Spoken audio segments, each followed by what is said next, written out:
Hello everyone, my name is Pinky Agarwal and welcome to my class. मैंने आपको previous class में section 23 पढ़ाया था, ठीक है, जहाँ पे मैंने बताया था कि ऐसे कौन से पर्सन्स होते हैं जो जीएसटी में रजिस्ट्रेशन के लिए लायबल नहीं है। ठीक है, अब हमारा सेक्शन 24 आता है, person liable for registration under GST compulsory registration.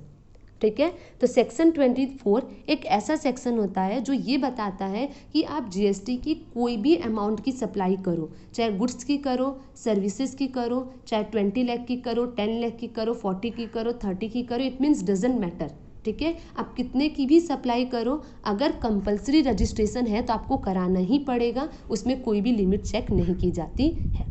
तो ये सेक्शन 24 बताता है ऐसे कौन से पर्सन्स होते हैं जो जीएसटी में रजिस्ट्रेशन के लिए लायबल हैं कंपल्सरी रजिस्ट्रेशन।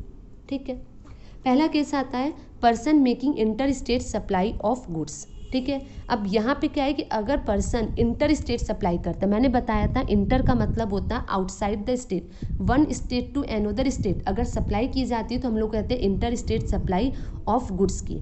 अब आप इसको याद रखना, जब मैंने आपको याद होगा कि सेक्शन 23 पढ़ाया था तो मैंने बताया था कि अगर सर्विसेज की इंटर स्टेट सप्लाई होती है अप टू 20 लाख 10 लाख तो वहाँ पर सेक्शन 23 हमारा अप्लाई करता है। लेकिन अगर कोई भी पर्सन एक स्टेट से दूसरे स्टेट अगर गुड्स या सर्विसेज की सप्लाई करता है, गुड्स की अगर वो सप्लाई करता है तो वो सेक्शन 24 में कंपलसरी रजिस्ट्रेशन करवाना पड़ता है। अब याद रखा, कंपलसरी का मतलब होता है कोई लिमिट चेक नहीं करोगे। ठीक है, कंपलसरी मतलब तो कराना है तो कराना है। ठीक है, तो वहाँ कोई लिमिट चेक मत करना। ठीक है, तो अगर आप जैसे इसमें क्या होता है न्यूमेरिकल क्वेश्चंस बनते हैं, आपसे ऐसे क्वेश्चन नहीं पूछेगा, आपसे इसमें न्यूमेरिकल बनाएगा कि अगर मिस्टर ए है, ठीक है, अगर वो हरियाणा से जो है गुजरात अगर गुड्स की सप्लाई कर रहा है, ठीक है, शूज़ की मान लो अगर सप्लाई कर रहा है तो वो किस में कवर होगा, तो वो कंपलसरी रजिस्ट्रेशन में कवर होगा। इस तरीके से पूछा जाएगा। ठीक है, तो याद रखना यहाँ पे पिकअप पॉइंट है गुड्स। अगर आप गुड्स की सप्लाई कर रहे हो इंटर, ठीक है, इंटर ध्यान का इंट्रा नहीं है, इंटर है, तो अगर इंटर स्टेट सप्लाई की जा रही है, गुड्स की सप्लाई की जा रही है तो सेक्शन 24 में कंपलसरी रजिस्ट्रेशन है, फिर चाहे अमाउंट कुछ भी हो, 10, 20, 30, 40, 50, 60 कितनी भी हो, आपको रजिस्ट्रेशन करवाना है। तो दो पिकअप पॉइंट है, inter state supply and goods की। ठीक है, सिर्फ और सिर्फ गुड्स, याद रखना सर्विसेज नहीं है, सिर्फ और सिर्फ गुड्स है। ठीक है, ये है। सेकेंड आता है कैजुअल टैक्सेबल पर्सन। अब आपको कह रहे कैजुअल टैक्सेबल पर्सन तो हम लोगों ने सेक्शन 23 में पढ़ा था, नहीं, वहाँ पे हम लोगों ने पढ़ा था कि कैजुअल टैक्सेबल पर्सन अगर हैंडीक्राफ्ट गुड्स की सप्लाई करता है, हैंडीक्राफ्ट गुड्स की इंटर स्टेट सप्लाई करता है अप टू 20 लाख और 10 लाख, तब वो सेक्शन 23 में कवर है। अदरवाइज अगर कैजुअल टैक्सेबल पर्सन है वो हमारा सेक्शन 24 में कवर होगा। समझ में आया? इट मीन्स अगर हमारा ये दिया रहा कि कैजुअल टैक्सेबल पर्सन है, अगर वो इंटर स्टेट सप्लाई कर रहा है हैंडीक्राफ्ट गुड्स की अप टू 20 लाख और 10 लाख, तब तो वो हमारा सेक्शन 23 में कवर है। अदरवाइज वो इंट्रा स्टेट सप्लाई कर रहा है, ठीक है, और नॉर्मल गुड्स की सप्लाई कर रहा है या नॉर्मल सर्विसेज की सप्लाई कर रहा है, ठीक है, अबव कर रहा है, तो उस सब केसेस में हमारा कैजुअल टैक्सेबल पर्सन सेक्शन 24 में कवर होगा। ठीक है, तो एक स्पेसिफिक पॉइंट जो है वो सेक्शन 23 में कवर है, उसके अदरवाइज अगर उसके अलावा कोई भी क्वेश्चंस होंगे वो सेक्शन 24 में कवर होगा। ठीक है, आपको समझ में आ रहा है कि इट मीन्स मैंने सेक्शन 23 में आपको एक स्पेसिफिक पॉइंट बताया, अगर वो स्पेसिफिक पॉइंट है तब तो सेक्शन 23 में पर्सन कवर है, अदरवाइज उसके अलावा अगर आपसे कुछ भी पूछता है तो वो सेक्शन 24 में कवर होगा। Casual taxable person, simple. ठीक है, तो आई होप सो कि आपको समझ में आ रहा होगा कि मैं आपको क्या बोलना चाह रही हूँ। ठीक है, फिर आता है person who are required to pay tax under RCM, ठीक है, फॉर रिसीवर। मैंने आपको पढ़ाया था सेक्शन 23 में कि अगर कोई भी पर्सन आरसीएम में कवर होता है तो दो चीज़ें होती हैं, एक होता है सप्लायर और एक होता है रिसीवर। सप्लायर कभी भी जीएसटी पे नहीं करता, इस वजह से वो सेक्शन 23 में कवर है, और अगर रिसीवर जो जीएसटी को पे करता है, टैक्स को पे करता है आरसीएम में, तो ऑब्वियस सी बात है सेक्शन 24 में उसको कंपलसरी रजिस्ट्रेशन करवाना होगा। ठीक है, तो रिसीवर के दो आरसीएम के दो पॉइंट्स होते हैं, सप्लायर और receiver. Supplier section 23, receiver section 24। तो आप अगर एग्जाम में क्वेश्चन है तो बहुत ध्यान रखना कि वो किस पॉइंट ऑफ व्यू से पूछ रहा है, सप्लायर का पूछ रहा है या रिसीवर का पूछ रहा है। सप्लायर है तो सेक्शन 23 और रिसीवर है तो सेक्शन 24। ठीक है, सिंपल। उसके बाद आता है नॉन रेसिडेंट टैक्सेबल पर्सन। ठीक है, आपको आई होप सो कि आपको पता होगा कि नॉन रेसिडेंट जो होता है, जो हमारे इंडिया का रेसिडेंट नहीं होता है, ठीक है, जो हमारे आउटसाइड इंडिया होता है, तो वो नॉन रेसिडेंट टैक्सेबल पर्सन होता है। तो अगर कोई नॉन रेसिडेंट टैक्सेबल पर्सन है तो अगर वो भी कोई सप्लाई कर रहा है, चाहे गुड्स की करे, सर्विसेज की करे, वो उसको भी कंपल्सरी रजिस्ट्रेशन करवाना होगा। ये आपको तो पता ही होगा, ठीक है, ये तो आपको पता ही होगा, क्योंकि भाई नॉन रेसिडेंट टैक्सेबल पर्सन होता है जो हमारे इंडिया का नहीं होता, तो उसको तो वैसे भी कोई छूट नहीं दी जाती है। ठीक है, तो उसको रजिस्ट्रेशन कंपल्सरी कराना होगा कि अगर कोई नॉन रेसिडेंट टैक्सेबल पर्सन हमारे इंडिया में है, ठीक है, उसको रेसिडेंटल स्टेटस नहीं मिला है, अगर वो कोई गुड्स की, सर्विसेज की कोई भी सप्लाई कर रहा है, वो सेक्शन 24 में उसको पहले जीएसटी में रजिस्ट्रेशन करवाना होगा कंपल्सरी।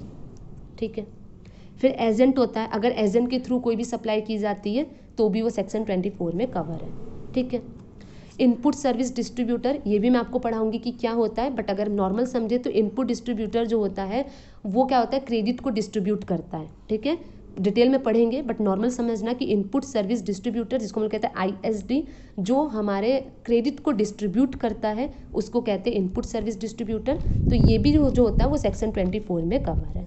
ठीक है, online information and database access और रिट्रीवल सर्विसेज, OIDAR सर्विसेज, एक ऐसी सर्विसेज होती है, इट मीन्स इसका क्या मतलब होता है कि हमारे इंडिया के बाहर जो पर्सन होता है वो हमारे इंडिया में ये सर्विसेज प्रोवाइड कराता है। Online information and database access और रिट्रीवल सर्विसेज, OIDAR सर्विसेज हमारे इंडिया में जो है सर्विसेज प्रोवाइड कराता है। तो आउटसाइड द इंडिया, ठीक है, इंडिया के आउटसाइड पर्सन अगर हमारे इंडिया के पर्सन को अगर कोई सर्विस प्रोवाइड कराता है ऑनलाइन बेसिस पे, डाटाबेस बेसिस पे, तो उसको हम लोग OIDAR की सर्विसेज कहते हैं। तो ऐसी जो सर्विसेज प्रोवाइड की जाती है उसको भी कंपल्सरी रजिस्ट्रेशन करवाना होता है सेक्शन 24 में। ठीक है, फिर आता है TDS deductor, tax deduct at source. TDS का फुल फॉर्म होता है tax deduct at source. TDS deductor होता है, ये सब हम लोग का बहुत डिटेल में पढ़ेंगे। ठीक है, TDS वगैरह क्या होता है, बट इतना समझना नॉर्मली कि TDS का मतलब होता है कि TDS एक डिडक्टर होता है जो TDS को डिडक्ट करता है, जैसे कि एम्प्लॉयर एम्प्लॉय का डिडक्ट करता है। ठीक है, एम्प्लॉयर जब एम्प्लॉय को सैलरी देता है तो वो कुछ TDS डिडक्ट करके गवर्नमेंट को पे करता है। ठीक है, तो उसी को हम लोग कहते हैं TDS। तो TDS डिडक्टर जो होता है वो भी सेक्शन 24 में कंपल्सरी रजिस्ट्रेशन में कवर होता है।